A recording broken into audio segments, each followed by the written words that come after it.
આજે આપણે નવી થિયરી આઈ વિદ્યુત પ્રવાહ આધારિત કોઈ ગૂંચળાને સમાન ચુંબકીય ક્ષેત્રમાં મૂકવામાં આવે તો શું થાય વિશે આપણે ભણીશું.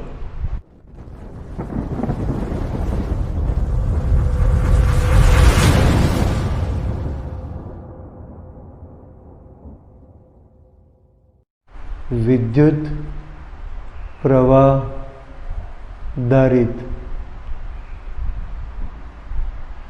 ગૂંચળાને સમાન ચુંબકીય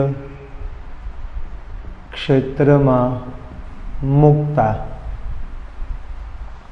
હવે સમાન ચુંબકીય ક્ષેત્ર માટે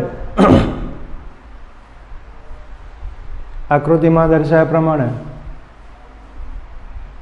N અને S આપણને અહીં ચુંબકીય ક્ષેત્ર મળી ગયું આ દિશામાં. હવે આની અંદર એક ગૂંચળું મૂકીશું, લંબચોરસ ગૂંચળું.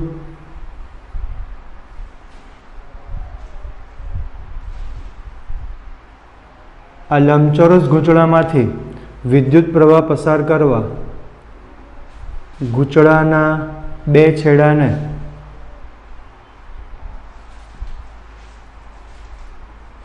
બેટરી વડે જોડી તેમાંથી આઈ વિદ્યુત પ્રવાહ પસાર કરવાનો છે.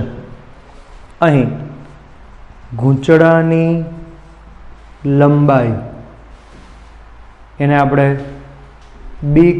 L કહીએ અને પહોળાઈ B કહીએ.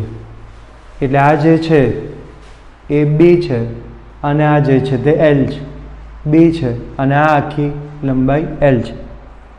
હવે ચુંબકીય ક્ષેત્ર,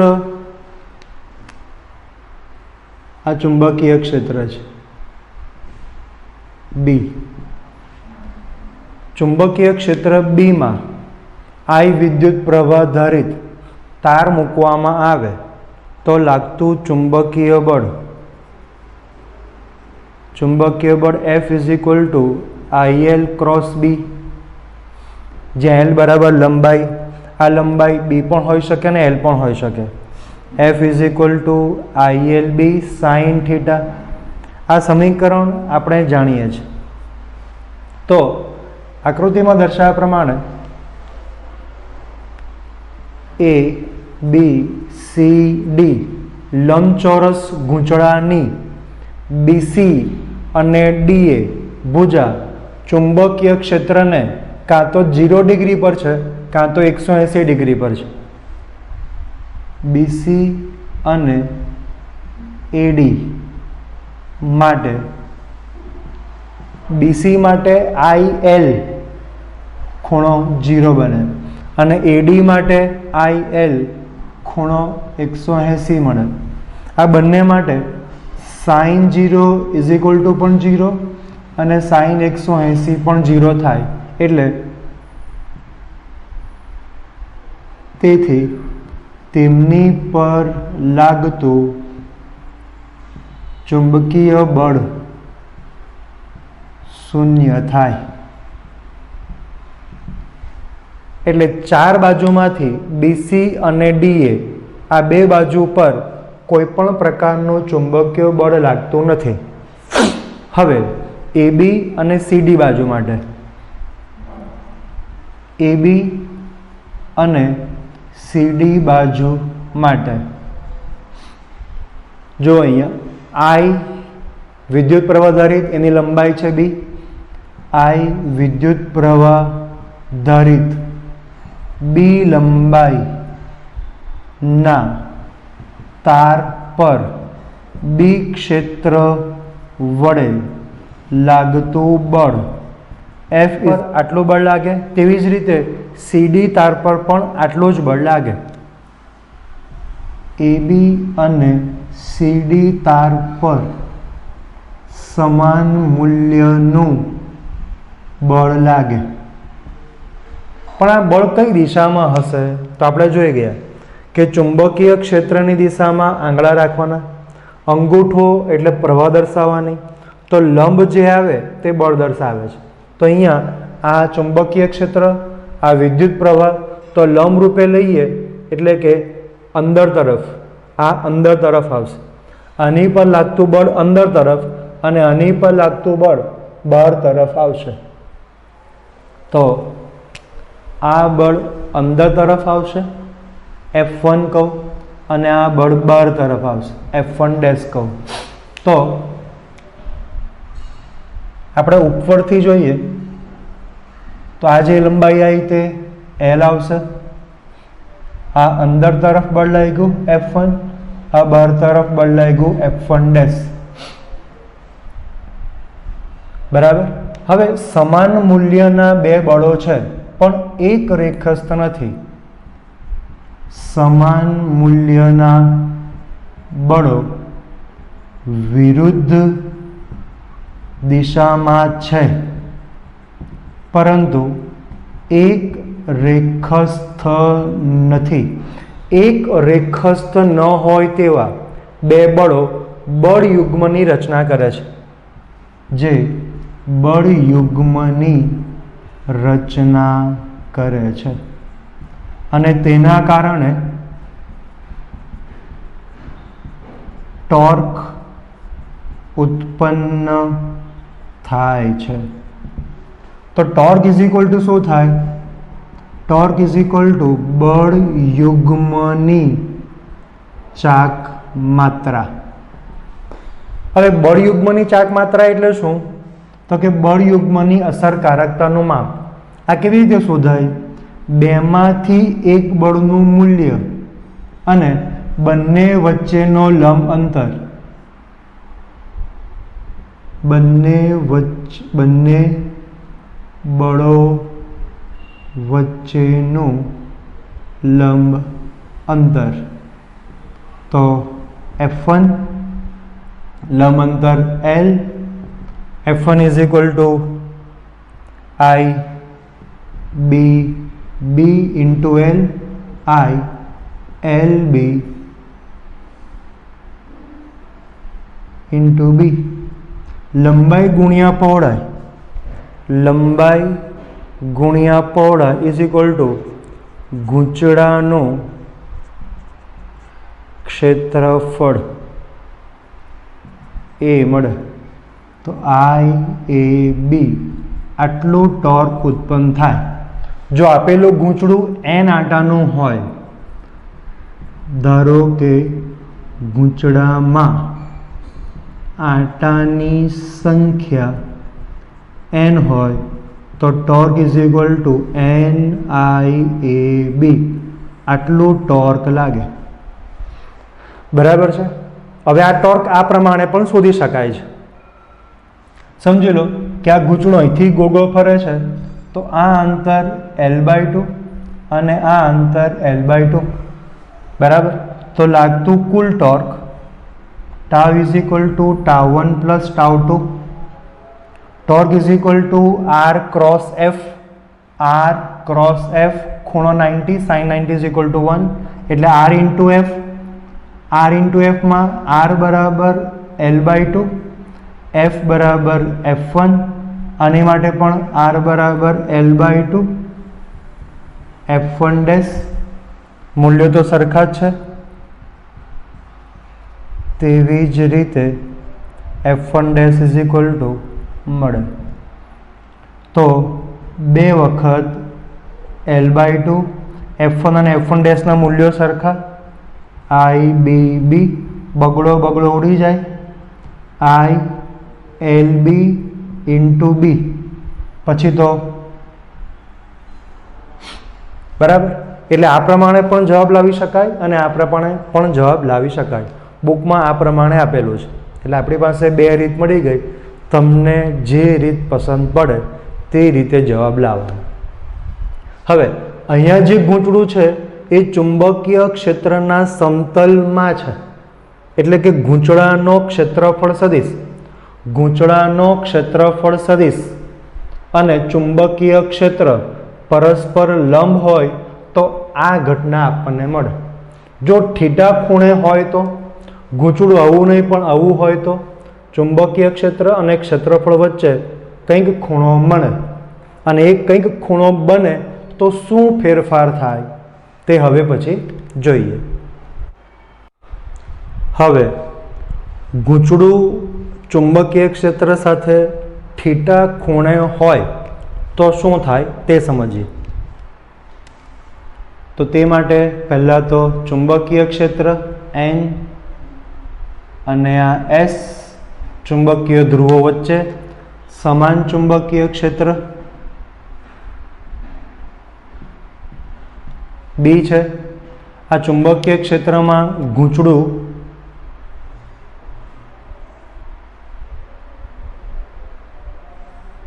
આ રીતે છે. વિદ્યુત પ્રવાહ પસાર કરવા માટે અહીંયા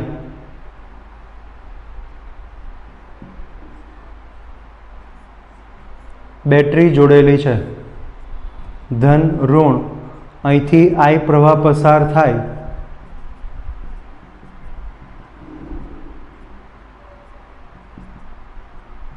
અને પાછો I પ્રવાહ મળી જાય. A B C D ગૂંચળાના આડછેદને દર્શાવતો ક્ષેત્રફળ સદિશ હંમેશા સપાટીને લંબરૂપે હોય. તો અહીંયા સપાટીને લંબરૂપે એટલે આ રીતે આપણને મળશે. તો આ આપણો ક્ષેત્રફળ સદિશ થયો. આ આપણો ક્ષેત્રફળ સદિશ.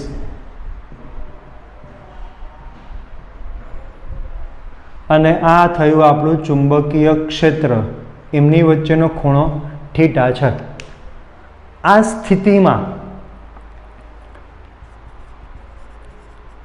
ગૂંચળાની લંબાઈ L, પહોળાઈ B, ક્ષેત્રફળ A = LB આટલું આપણે જાણીએ છીએ. હવે આ AB =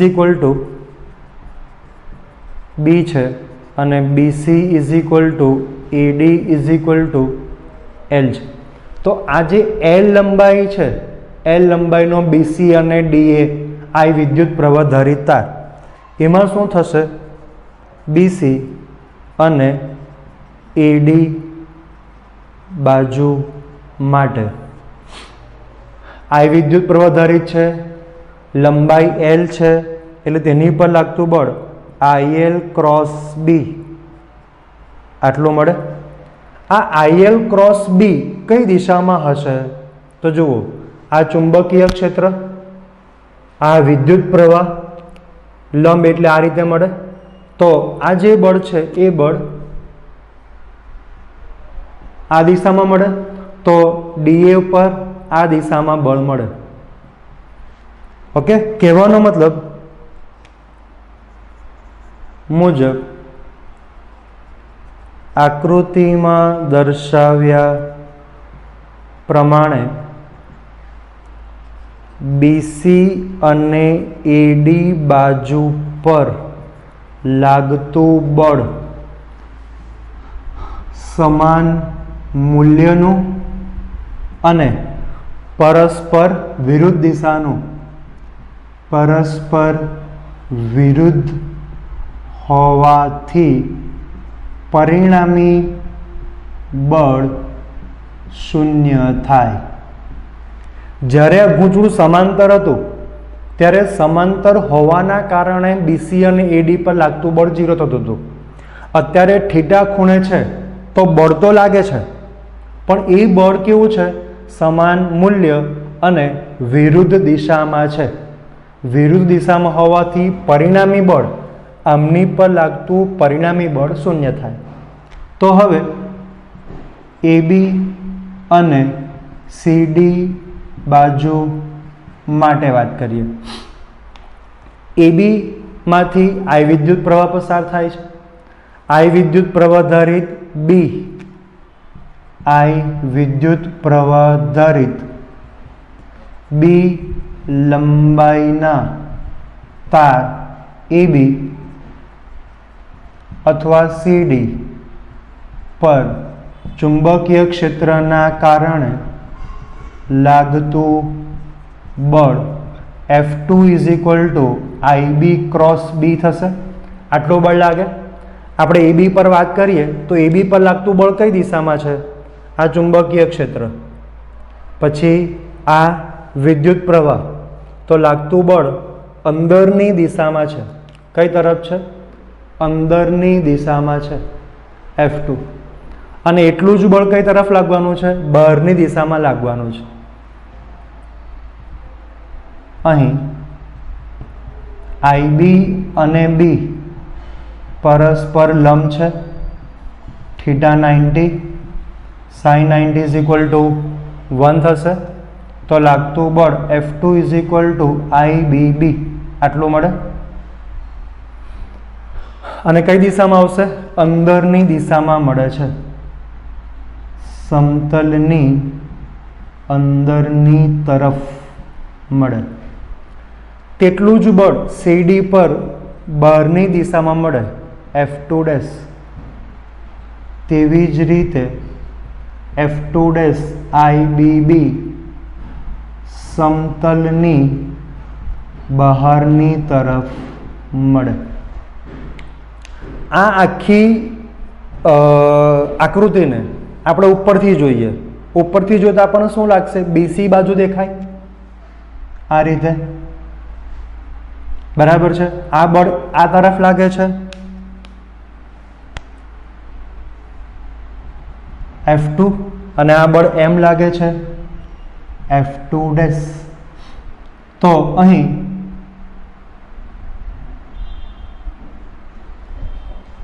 બળોના મૂલ્યો સરખા છે. અહીં બળોના મૂલ્યો સમાન છે અને દિશા વિરુદ્ધ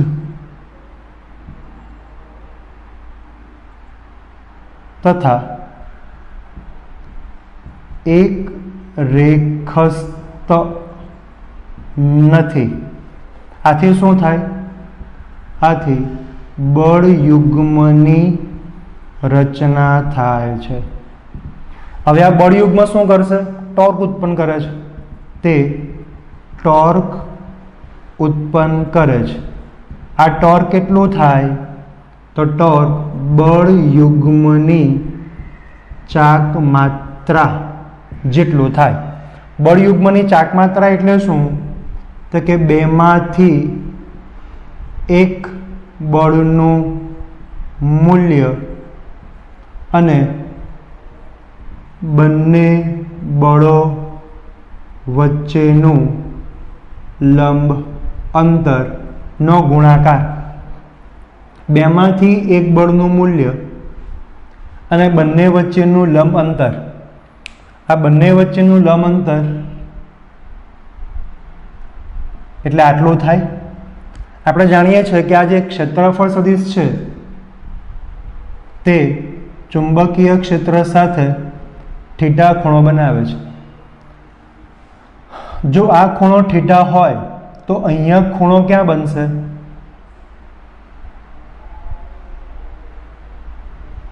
જો આ ખૂણો થીટા હોય તો આ ખૂણો થીટા બને, આ ખૂણો થીટા બને. જો આ ખૂણો થીટા હોય તો સદિશ જે દિશામાં ખૂણો બનાવે એ સિવાયનો ઘટક સાઇન થાય, બરાબર છે. આવું ના કરવું હોય તો PQR ત્રિકોણ PQR માં sign theta is equal two સામેની બાજુ એટલે PR ભાગ્યા કર્ણ. કર્ણ એટલે QR આવશે. આપણે PR શોધવાનું છે. QR is equal two L. QR is equal two L. તો PR is equal two L sine theta આપણને મળે. આ PR શું છે? બે બળો વચ્ચેનું લંબ અંતર.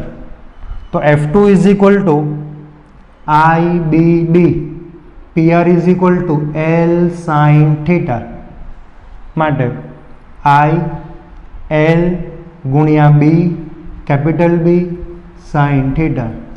લંબાઈ ગુણ્યા પહોળાઈ ઇઝ ઇક્વલ ટુ ક્ષેત્રફળ. આટલું ટોર્ક લાગે. ઓકે. જો ગૂંચળામાં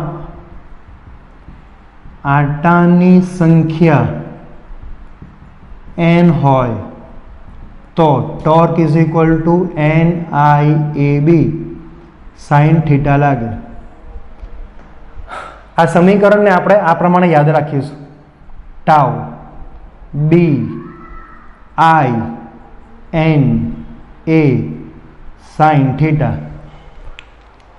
તેરે બીના સાઇન થીટા. તેરે બીના sine theta is equal to torque. Torque is equal to બીના સાઇન થીટા. તેરે બીના સાઇન થીટા. ઓકે, આ રીતે આપણે એને યાદ રાખી શકીએ છીએ. હવે આ સમીકરણને આ પ્રમાણે પણ લખાય. સદિશ n અદિશ રાશિ, I અદિશ રાશિ, AB sign theta is equal two A cross B. આવું પણ મળે. ઓકે, જ્યાં NIA ને ચુંબકીય ડાયપોલ મોમેન્ટ M કહે છે, માટે tau is equal two M cross B. આવું સમીકરણ આપણને મળે.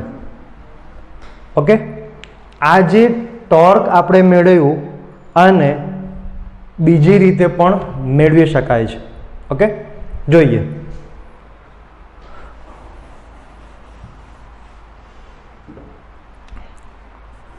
ટાવ ઇઝ ઇક્વલ ટુ, અહીંથી વાત કરીએ તો આટલું અંતર અને આટલું અંતર, બે અંતર લઈશું તો આ થશે L/2 L/2.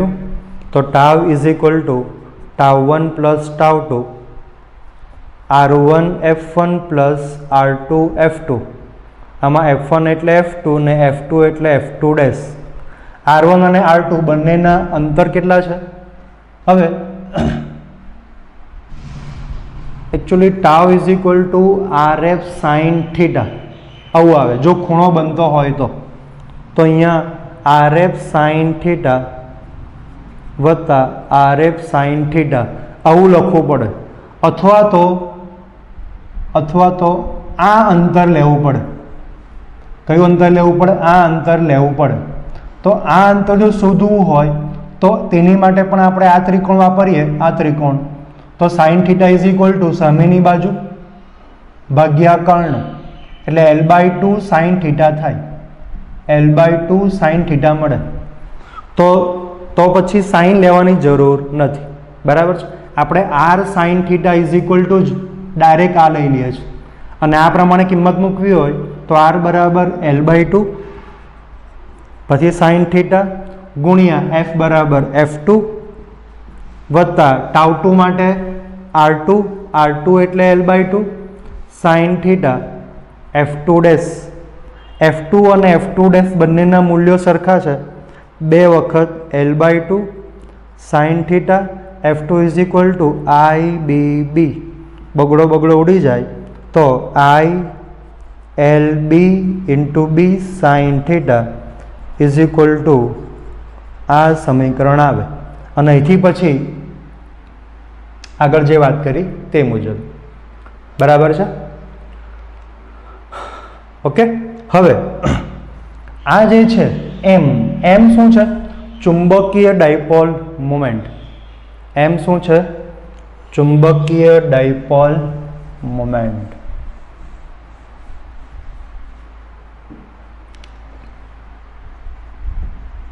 ચુંબકીય ડાયપોલ મોમેન્ટ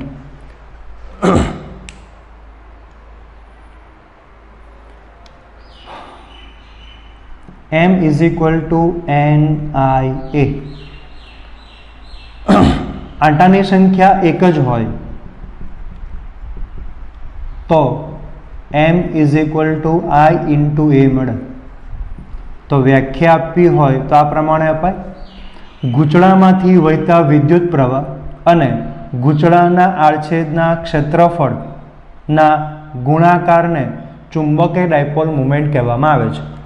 ગૂંચળામાંથી વહેતા વિદ્યુત પ્રવાહ અને ગૂંચળાના આડછેદના ક્ષેત્રફળના ગુણાકારને ચુંબકીય ડાયપોલ મોમેન્ટ કહેવામાં આવે છે. તેનો એકમ વિદ્યુત પ્રવાહનો એકમ એમ્પિયર, ક્ષેત્રફળનો એકમ મીટર સ્ક્વેર. પારિમાણિક સૂત્ર એમ્પિયર માટે A1, એમ માટે L2. તે સદિશ રાશિ છે, તે સદિશ રાશિ છે અને સદિશ રાશિ હોય તેની દિશા જમણા હાથના સ્ક્રૂના નિયમ વડે નક્કી કરવામાં આવે છે. એટલે કે વિદ્યુત પ્રવાહની દિશામાં સ્ક્રૂને ગોળ ફેરવતા સ્ક્રૂ જે દિશામાં આગળ જાય, આપેલા સમતલને લંબરૂપે રાખેલા સ્ક્રૂને વિદ્યુત પ્રવાહની દિશામાં ફેરવતા સ્ક્રૂ જે દિશામાં આગળ જાય તે દિશા ચુંબકીય ડાયપોલ મોમેન્ટની હશે. ટૂંકમાં કહીએ તો તે ક્ષેત્રફળની દિશામાં હોય છે. બરાબર છે. કિસ્સાઓ ટોર્કનું સમીકરણ જોયું આપણે, તેરે બીના sine theta, theta is equal to 0, theta is equal to 180, theta is equal to 90. Theta 0 અને 180 હોય તો 0 થાય, માટે ટોર્ક 0 મળે, અને 90 હોય તો ટોર્ક મહત્તમ મળે. બરાબર. હવે 0 એટલે શું? તો કે ચુંબકીય ક્ષેત્ર, આ ચુંબકીય ક્ષેત્ર, અને એ જ ચુંબકીય ક્ષેત્રમાં સમતલ પણ હોય, પણ સમતલ આ રીતે મૂક્યું હોય. સમતલ આ રીતે મૂક્યું હોય તો ખૂણો કયો બને? ચુંબકીય ક્ષેત્ર અને ક્ષેત્રફળ વચ્ચેનો ખૂણો. કોઈ પણ ક્ષેત્રફળને દર્શાવતો સદિશ ક્ષેત્રફળને લંબરૂપે હોય, એટલે આ ક્ષેત્રફળ સદિશ અને આ દિશામાં ચુંબકીય ક્ષેત્ર બંને એક જ દિશામાં હોય તો ટોર્ક 0 થાય. આનો મતલબ કે જ્યારે ગૂંચળાનું ક્ષેત્રફળ ચુંબકીય ક્ષેત્રને લંબરૂપે હોય, અથવા એવું કહી શકાય ગૂંચળું ચુંબકીય ક્ષેત્રને લંબ હોય તો ટોર્ક 0 થાય. બરાબર છે. ચુંબકીય ક્ષેત્ર આ ગૂંચળું લંબરૂપે હોય તો ટોર્ક 0 થાય. કેમ? A અને B એક જ દિશામાં આવે. હવે ગૂંચળું ચુંબકીય ક્ષેત્રના સમતલમાં હોય, આ સમતલ થયું, આ ચુંબકીય ક્ષેત્ર અને આ ગૂંચળાનો ક્ષેત્રફળ A વચ્ચેનો ખૂણો 90 મળશે તો ટોર્ક મહત્તમ થાય. ગૂંચળું ચુંબકીય ક્ષેત્રના સમતલમાં હોય તો ટોર્ક મહત્તમ મળે.